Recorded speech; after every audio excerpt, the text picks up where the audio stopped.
Pull up a chair and buckle up. It's the Original Strength BodCast. Hey guys, and welcome to this week's edition of the Original Strength Podcast. And you may have noticed that there really hasn't been a podcast for the last, 4 or 5 weeks. And that is because I have been traveling. About 5 weeks ago, both of my sons graduated from college, and so we had a week of graduations and celebrations. And then to really celebrate, we went to the Bahamas for a week, and man, that's got to be Bahamas is my favorite place in the world. I love the Bahamas. It's so beautiful, and the people there are just so amazing.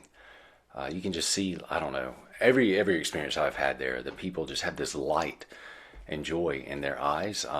And I don't think it's just because they live in the Bahamas, because I think if you get used to being in paradise, it's no longer paradise. It's just something that you're used to. But the people there have, man, there's just something about them. I just love going to the Bahamas. I love the scenery, of course, but I also love the atmosphere. And when I say atmosphere, I just mean the environment with the people. But don't get me wrong, 75 degrees or 80 degrees every single day with a nice ocean breeze. Well, that's a very good atmosphere. Anyway, so after the Bahamas, we came back, and then I went to Europe for about 2 weeks. I got to teach a clinical reset in Belgium, and then one later in the week in France, and that was a really good time. I don't know if you know this, but so in Belgium, they have these things called waffles, and I had a true, legitimate Belgium waffle. But I was in Liège, and apparently Liège Belgian waffles are different than regular Belgian waffles. Now I don't know what the difference really is because I didn't have a side by side comparison, but I can tell you from firsthand experience that the Liège Belgian waffle is quite heavenly. Or dangerous.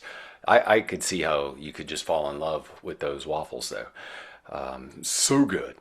And while I was in Belgium, and even this is kind of neat too, because while I was also in the Bahamas, I averaged about 23 to 25,000 steps a day. Lots of walking, and it was great. Matter of fact, I came back from Belgium and France like 5 pounds lighter and I think it was because of all the walking because I was eating way more bread than I normally eat, and because it was good and it was there. Now, my favorite meal that I had while I was away was actually in France, and it was actually a cheeseburger. Guys, this was the best burger I have ever had, and I knew it one bite in. Have you ever eaten something that was just so good that you almost got tears in your eyes? That was this burger. Before I was even done with that first bite, I was convinced best burger I'd ever had. And then I was struck with sadness because I knew that in about 5 to 10 minutes, that burger was going to be gone and it would be out of my life forever. So the temptation was to obviously buy another burger, but I didn't want to ruin it, right? Too much of a good thing is not good, and you got margin of diminishing returns. But that burger was without a doubt the best burger ever, and it was at a place called Boof and Cow. I don't know if you've ever heard of Boof and Cow. I'm not. I think Boof means beef, but which is kind of redundant, right? Like if you're going to say beef and cow, I really don't know what maybe yeah, that's redundant. So it's almost like saying beef and beef or cow and cow, but no joke. If you ever find yourself near Boof and Cow, get yourself a burger. Oh my goodness. All right. Oh, while I was also in Europe, this was kind of neat. The 700 Club, I don't know if you've ever heard of that. Your grandparents probably have. Released a 8-minute special or story about original strength, which was really cool. They did a great job with the video and stuff, but the amount of baby boomers that started purchasing Pressing Reset DVDs was amazing. You take for granted that everything's in the cloud now, and I didn't really think people bought DVDs anymore, but baby boomers do, and they still have DVD players, which was so cool because man, that story really kind of exposed original strength to a bigger, a different audience, but one that like who needs original strength? Older people, because as we get older, we want to keep our mobility and our strength, and so that we have a better quality of life.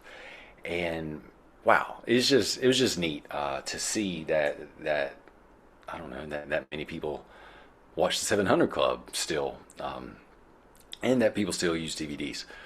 Okay, so while I was in France and Belgium, I taught 2 workshops, clinical resets, and so the gist of original strength, guys, is that when you press reset, you tell your brain that you're safe and it allows you to move. But you also teach your muscles how to do their jobs.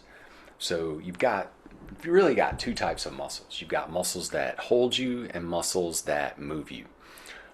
Another way to say that is you have stabilizers and movers. So the body is designed to express stability and mobility, and those 2 things are really the same thing. Because if you don't have stability, you don't have mobility.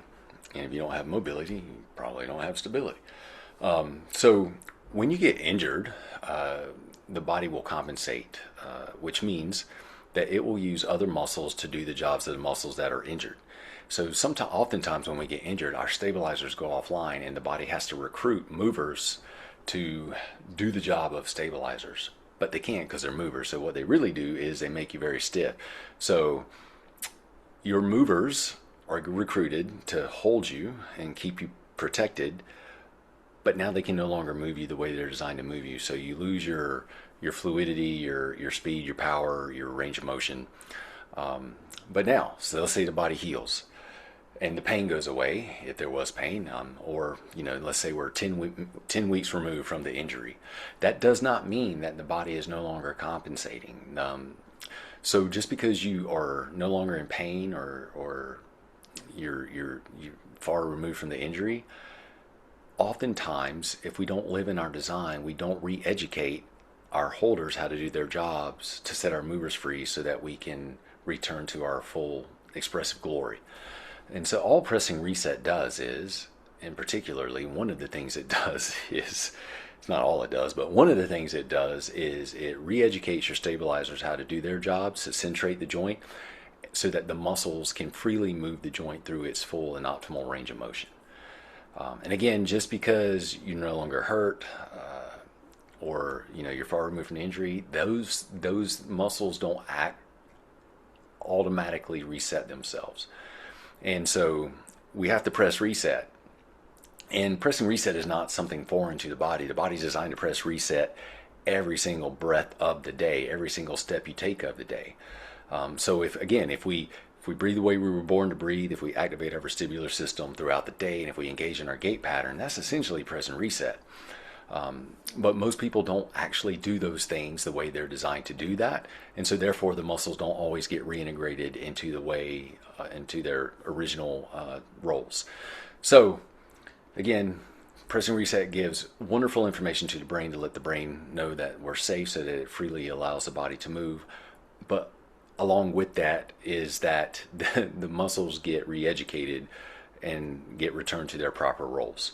So anyway, that's the kind of stuff I was getting to share in Europe, and it was just a really good time, great experience, and it is really awesome to be able to experience different foods, different environments, and just people that love moving and that are curious about moving and that want to learn. So that's really the update on where the BodCast has been. I will also tell you that if you're up for going to Australia, or if you live in Australia, it's probably easier if you live in Australia, that I will be with Mr. Danjon in September, the first week of September, and we will be on Rainbow Beach teaching people how to press reset in the sand. It's probably way more cool than that sounds, but it's something like that. We're gonna have a good time. We'll be there for a week, and we'll be talking about strength training, mobility training, just life enjoyment, really. Because if you don't have strength and you can't move well, it's really hard to enjoy your life. But it's far beyond physical, right? Like, you guys know this. If you move well, you feel good. And if you feel good, more than likely, you're moving pretty good too. Anyway, guys, I'm rambling. Thanks for tuning in to the podcast. I hope this was somewhat helpful, maybe, or almost helpful, especially if you're talking about stability and mobility. All right, guys, I'm Tim with Original Strength, and we'll see you next time. Thanks for listening. Now get outside and play.